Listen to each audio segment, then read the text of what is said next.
Note ban ಆದ್ಮೇಲೆ ಇದೀಗ ಗ್ರಾಹಕರಿಗೆ ಒಂದು ದೊಡ್ಡ ಸ್ಮೈಲಿಂಗ್ ಸುದ್ದಿ, ಬಿಗ್ ರಿಲೀಫ್ ಬ್ಯಾಂಕ್ ಗ್ರಾಹಕರಿಗೆ. ಅದೇನು ಅಂತೀರಾ? ಇದೀಗ ಬರ್ತಾ ಇದೆ ಬ್ರೇಕಿಂಗ್ ನ್ಯೂಸ್.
ಎಸ್, ನವೆಂಬರ್ 8 ಅಲ್ಲಿಂದ ಇಲ್ಲಿ ತನಕ ಅಂದ್ರೆ ಡಿಮಾನಿಟೈಸೇಷನ್ ಆದಮೇಲೆ 4 ತಿಂಗಳು 5 ದಿವಸ ಏನೇನು ರಿಸರ್ವ್ ಬ್ಯಾಂಕ್ ಆಫ್ ಇಂಡಿಯಾ ವಿಧಿಸಿತ್ತು ಮಿತಿಗಳನ್ನ ಇವತ್ತಿನಿಂದ ಅದೆಲ್ಲವೂ ಕೂಡ ತೆರವುಗೊಳ್ತಾ ಇದೆ.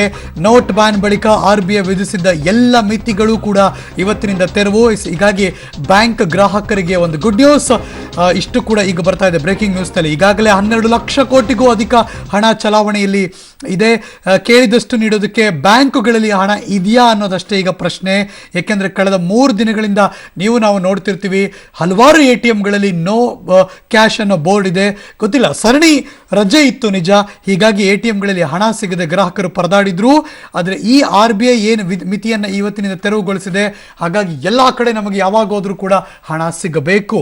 ಹಾಗಾಗಿ ಬಹುಶಃ ಈಗಿಂದ ಎಲ್ಲ ATMಗಳಿಗೂ ಹಣವನ್ನು ತುಂಬೋಕೆ ಶುರು ಮಾಡಿದ್ರೆ ಬಹುಶಃ ಇವತ್ತು ಸಂಜೆಯಿಂದ ನೀವು ಎಲ್ಲಿ ಯಾವ ಕ್ಷಣದಲ್ಲಿ ಯಾವ ATMನಲ್ಲಿ ನೋಡ್ತಿರೋ ಎಲ್ಲವೂ ಕೂಡ ಹಣ ಸಿಗಬೇಕು. ಹಂಗೆ ನೋಡಕ್ಕೆ ಹೋದರೆ ಲೆಟ್ಸ್ ಸಿ ಇದು ಯಾವ ಆಯಾಮಕ್ಕೆ ತೆರೆದುಕೊಳ್ಳುತ್ತೆ ಅಂತ.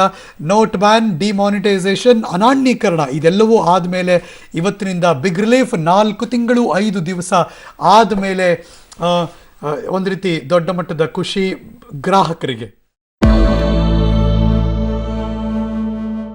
ದೇಶದ ರಾಜಕೀಯ ದಿಕ್ಸೂಚಿಯಂತೆ ಹೇಳಲಾಗ್ತಾ ಇದ್ದಂತಹ ಉತ್ತರ ಪ್ರದೇಶದ ಚುನಾವಣೆ ಅತ್ಯಂತ ವಿಚಿತ್ರ ರೀತಿಯಲ್ಲಿ ಬಹುಶಃ ಭಾರತೀಯ ಜನತಾ ಪಕ್ಷ, ಅಮಿತ್ ಶಾ ಅಥವಾ ನರೇಂದ್ರ ಮೋದಿ ಅವರು ನಿರೀಕ್ಷೆ ಮಾಡದ ರೀತಿಯಲ್ಲಿ ಅದರ ಫಲಿತಾಂಶವನ್ನ ಹೊರಕ್ಕೆ ಕೊಟ್ಟಿದೆ.